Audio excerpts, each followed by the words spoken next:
tayo po ay mananalangin. Ang hindi nakatayo, hindi kakain.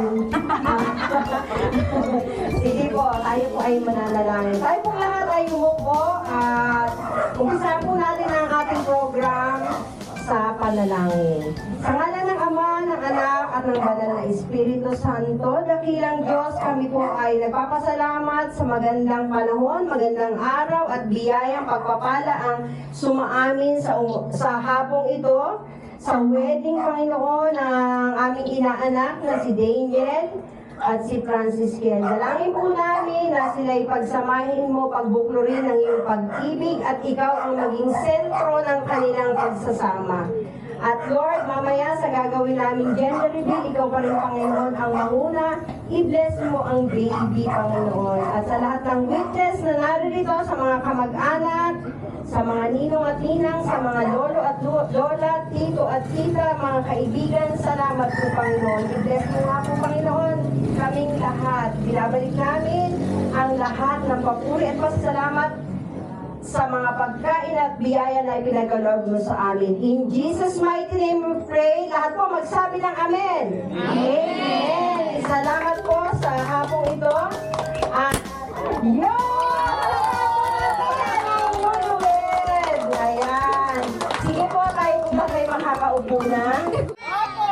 Ay, mahina! Naintindihan ba? Oo! Ayan, okay, ready! Puputukin muna natin ang lobo, ang balloon. Ay, ikaw pala magpuputok. Ikaw ba? Ikaw. Walang hilo. Naintindihan na, wala muna magpuputok na ibang lobo. Ito lang muna. Oh, game! Ikaw na lang. 1, 2, 3, go!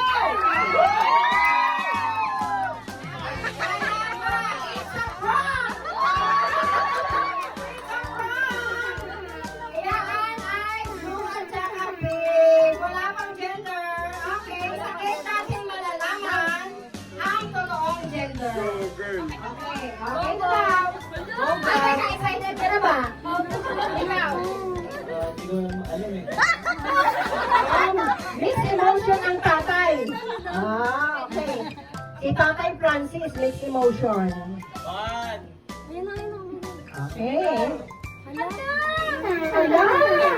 Ano ba yan? Oh, yung mga lobo lang na, masyado kayo nakatulanan dyan.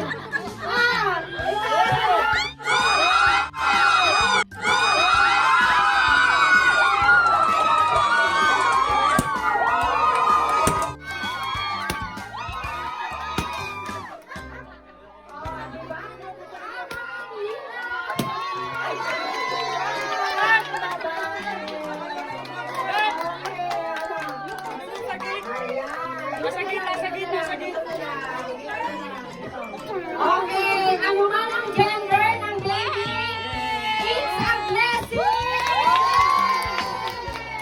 Yan ay biyaya ng Diyos sa kanila. Kaya ano masasabi ninyo, mga nanay at tatay?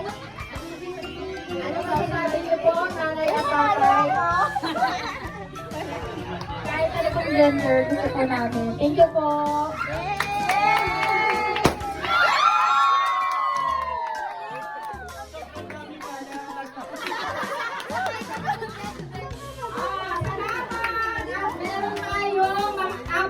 Baby girl.